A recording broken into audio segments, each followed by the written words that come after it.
Welcome to this deep dive. We are tackling one of the most paradoxical and frankly fascinating earnings reports of the season, Meta Platforms Q3 2025. Yeah, it really was. If you only read the headlines, you saw this story of massive revenue success colliding head-on with, well, what looked like a crushing profit disaster. Yeah, collision is exactly the kind of financial noise we need to cut through. For many people, seeing strong revenue growth alongside an 83% drop in reported profit caused a lot of confusion. Right.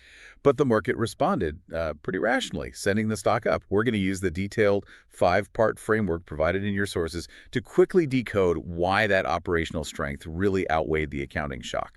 Yeah, our mission today is definitely to understand that disconnect. Why did investors completely ignore an 83% drop in GAAP earnings per share?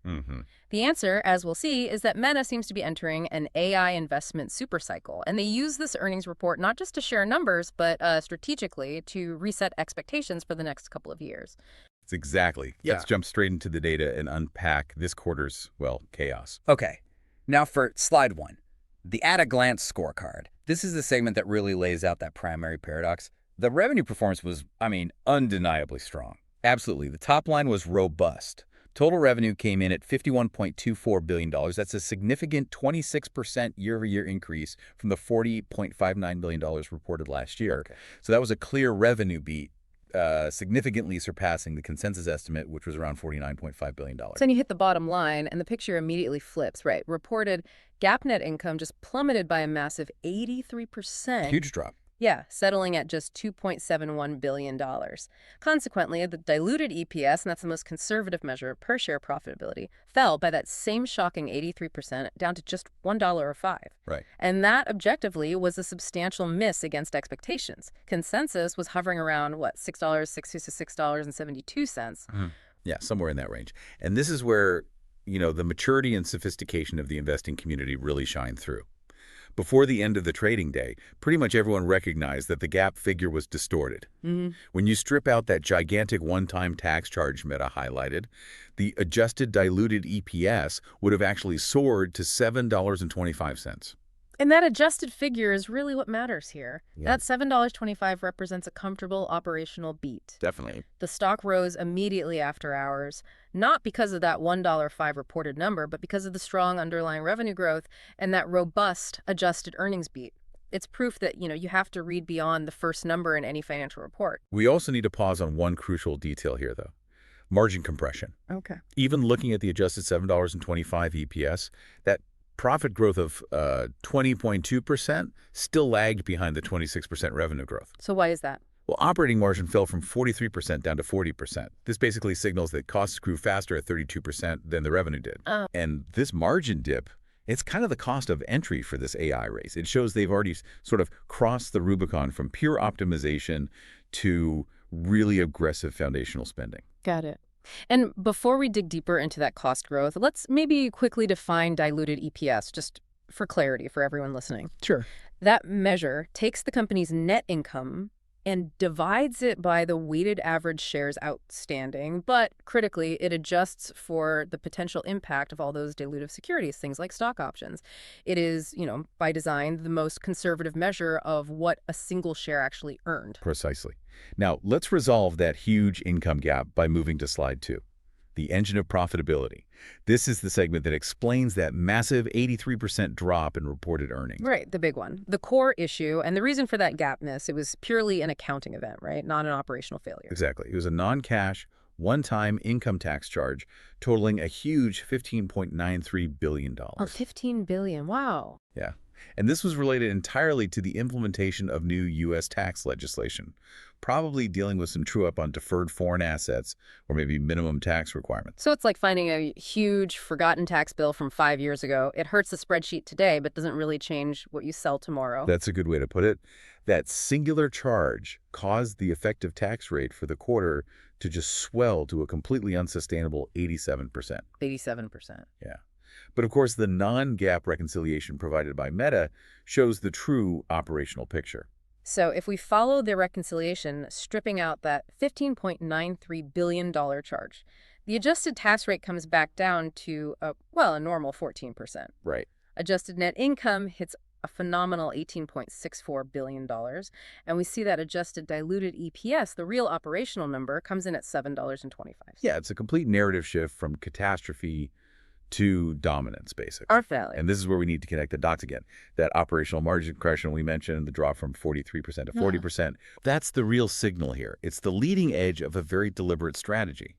Management is signaling that intense investment in AI infrastructure will cause total costs and expenses to grow faster than revenue. So this margin pressure isn't some accidental oversight. Not at all. It's a strategic preview. It's a deliberate decision to prioritize growth and that foundational technology over, short-term profitability optimization. Okay, that brings us perfectly to the internal financial architecture of the company then. To really appreciate what the core business is capable of funding, let's move to slide 3, the engine room business segment performance. Yeah. We're looking at one segment that is essentially like a cash fire hose and another that is more of a futuristic R&D vortex. That's a good description. Segment A, the family of apps, or FOA, that's your Facebook, Instagram, WhatsApp, Messenger, is the undeniable core engine.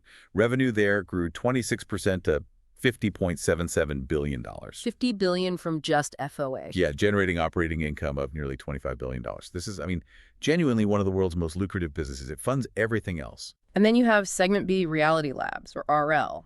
This is the long-term bet, the metaverse division. Revenue was only $470 million.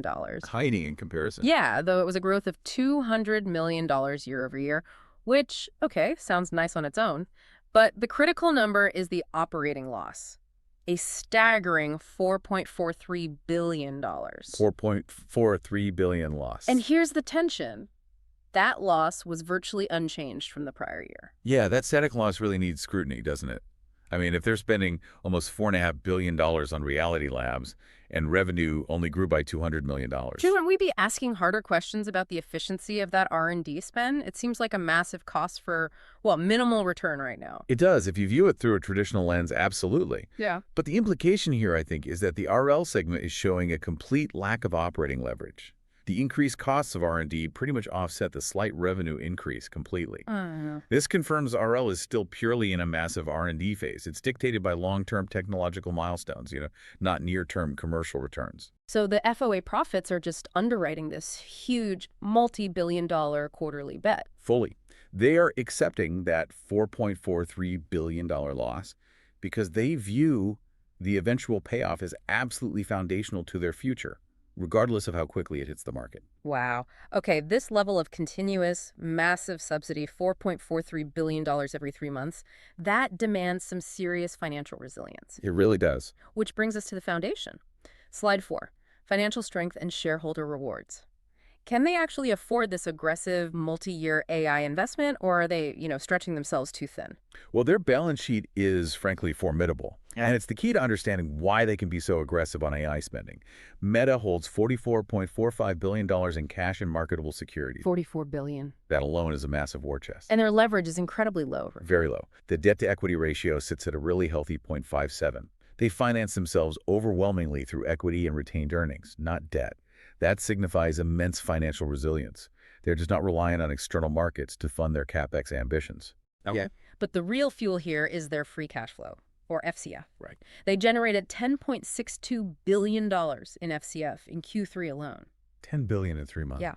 To put that scale in perspective for you, they generated enough free cash flow in one single quarter to fund the entire annual R&D budgets of many major tech companies. That's incredible. That massive sustained cash generation is what gives them the flexibility to be an all-in player on AI, matching the spending pace of rivals like, Microsoft or Google. And because of this foundational strength, they are operating on what seems like a crucial boat hand basis. Exactly. Despite planning this massive spending surge, which we're about to detail, Meta returned $4.49 billion to shareholders just in Q3. Yep, $3.16 billion in share buybacks and $1.33 billion in dividends. So they're simultaneously funding this multi-billion-dollar future while aggressively rewarding current shareholders. That balance sheet, powered by the cash flow from FOA, is their defining competitive advantage right now.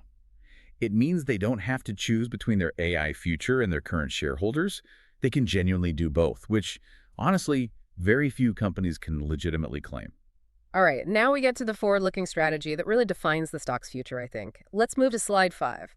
The road ahead management's outlook and key takeaways. This guidance is probably the most crucial part for long-term investors because it is management explicitly setting the narrative for 2026. For sure. Near-term guidance for Q4 2025 was solid, actually. Expected revenue in the range of $56 billion to $59 billion. Okay. But the true story isn't really 2025.